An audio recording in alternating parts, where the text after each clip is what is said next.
Professor David Needham, the world's most significant cancer researcher.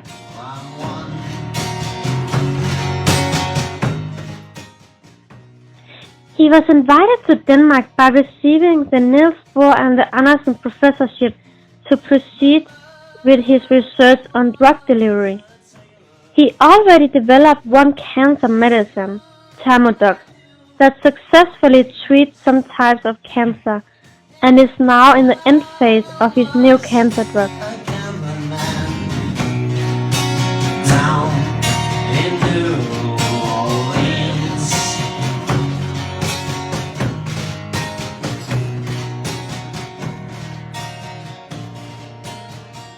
I'm just focused on cancer, which has not been treated by chemotherapy or drugs effectively yet, optimized. So obviously there's some successes. The only way to treat cancer effectively, 100%, if it hasn't metastasized, is surgery. Surgery will allow you to survive, but can we do it in a less damaging way with a simple drug that may not be that toxic but just needs delivering? Well, you can't do surgery on metastatic disease. If you get lung cancer, you can't take the lungs out.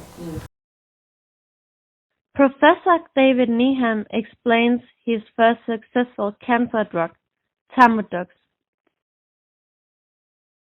So after the dog trial, we went into humans. Mm-hmm. And so the idea is that liposome with drug inside it, this is what I drew, will release the drug when it gets into the warm tumor. And the drug comes out. That's the cartoon with it. So in 2007, this lady who has this cancer on her chest, so she's had the breast off and now the cancer's grown back on her chest. That's what was in that video, right? And if you heat using this device, that cancer, and put this liposome in her bloodstream, the tumor's gone. So that was the first time we saw that it would work in humans. Chemotherapy versus THERMODOX. We can now look through a window on the of a chamber where a mouse's tumor is placed. And if you just give the chemotherapy now, doxorubicin is a chemotherapy. This is 15 minutes of heating shown in 15 seconds. So we inject the drug and then this is how long it stays there. And that's it. So the half-life is only 2 minutes for a bolus injection. The drug's gone and there's hardly anything in the tumor. That's chemotherapy, I'm sorry to say. Because you can't give so much drug that you kill the patient, but the little that you do give can't do much. So then we went to the thermosensitive liposome and we did the same thing. So now you're going to see the liposome, and the red fluorescence is the drug. The drug itself is fluorescent, so you can see it. So this is 20 minutes in 20 seconds. So the student is monitoring this with a microscope. These are real blood vessels, and the green is that liposome membrane, and the red is the drug. So now the drug is going through the whole tumor.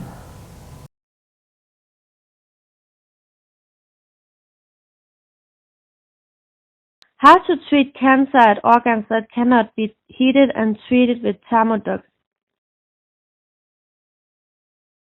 Academics and industry do is they just take a 60 cell, different types of cancer cells, and test as many drugs as possible on those cells. And it came out of those screens as being actually having anti-cancer activity. Who would have thought that an anti-worm drug would actually treat cancer? So the drug itself is this very old anti-worm drug.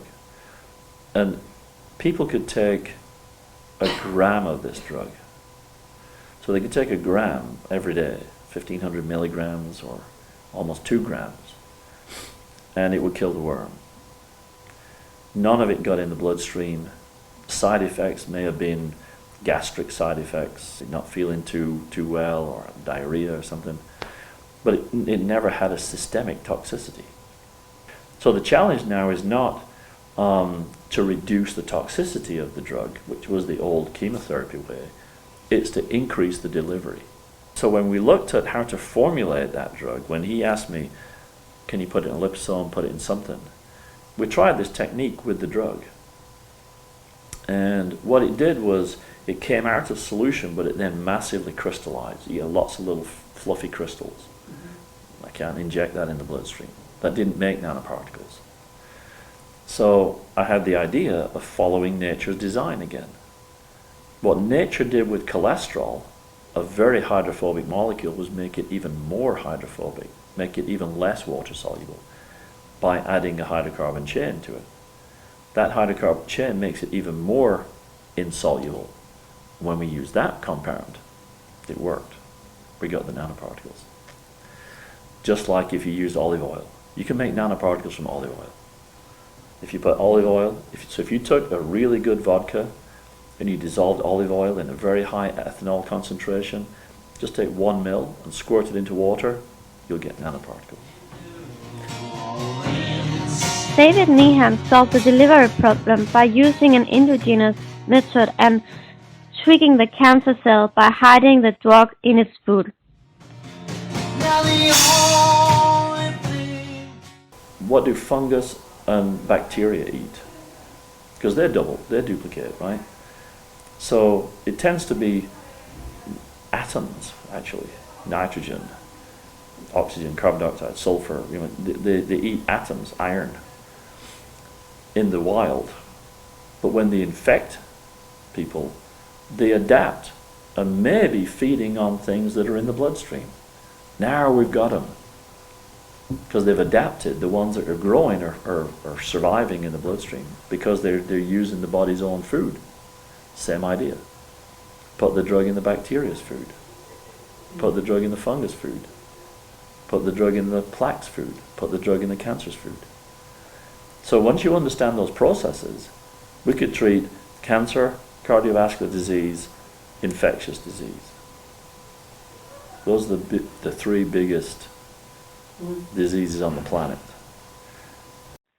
How do you create the nanoparticles? If this is a cancer cell,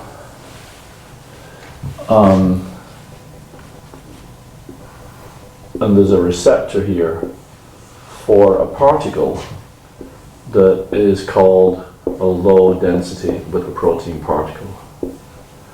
And this protein here binds to this, and now it's in the cell. And that is its food. So if it's going to grow, it needs food. So we figured out that if that's going to happen, then this has to get there from the bloodstream anyway, and it's made in the liver. So if this is a blood vessel, and all the blood cells are going through here, like I showed, white blood cells, red blood cells, our nanoparticles are going through here, and so are the LDLs. Well, there are gaps here maybe, and they can get out. So that's one of the ways it can get out, and then the cancer eats it. So that's how we think it keeps growing. It has to feed on something to grow, right?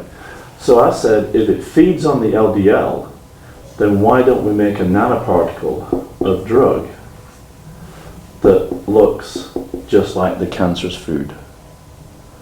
So that's the concept. So we've been in the process now of making these particles here in SDU. So the question was how to do that, because the drug comes in a bottle and it's very waxy. You can't take it orally because it doesn't go in the bloodstream very well. So it has to be injected intravenously. So now this has to go into a syringe that can be injected. So in a syringe, it has to be in a suspension of particles. Basically, we take a syringe, and in here we may put, say, ethanol or another solvent plus the drug, and then just, this is stirring, so this is going around, and this is just injected straight into here. But that's how we make the nanoparticles. So this is stirring, that goes in, and then all of a sudden we've got these nanoparticles. You can't see them because they're too small. But the process whereby we make that, and this is good because it's a little technical, we can have it on the board.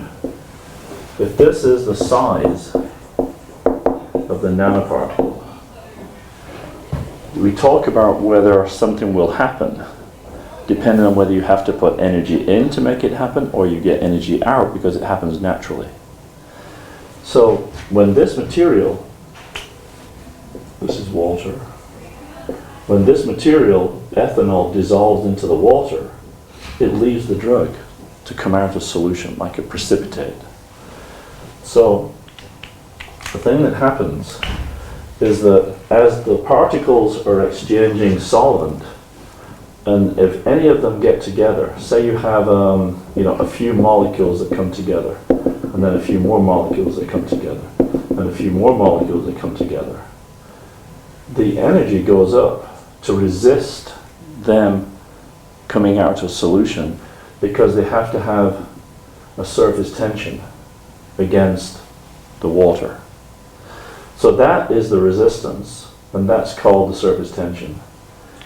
The thing that promotes them coming together is, so now this is negative, means it helps the process, is the molecules bonding to each other. So these two curves overlap. This goes up first, and then this takes over. And so we end up with a critical size for the particle. And that size is 10 nanometers for the radius. It turns out that that size is 10 nanometers. So all of a sudden, we had a way of making the particles that were exactly the same size as the cancer's food. So the work we did here in SDU was to, with our postdocs and our graduate students, was to start here, make this, and then test it in the cell lab. What are your next steps in this cancer drug development? The clinical trials in dogs are the last piece of that. It's a population of dogs that are really under a lot of stress, pressure, they've got the disease. The doctors like Will Eward are trying to treat them. What he learns in the dog clinic, he can transfer to the human clinic. But if it does show efficacy in dogs, that is a clinical trial. Yeah. Then you have to prepare all the documentation and have all the tests redone. So that may take 1 to 2 years with this other company, but it could be sooner. The next stage is to scale it up in the both in volume as well as in the regulatory approval that you would need, and offer it at cost. Don't make a profit. I do not want to make a profit from this cancer treatment. I'm going back to New Orleans, somewhere that ball and chain. Oh, oh, oh.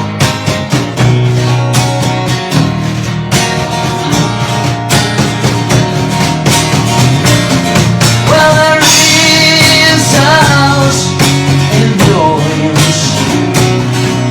We call the rising sun. And it's been a ruin for many a poor boy and girl. I know I'm one. Oh yeah, yeah. And I know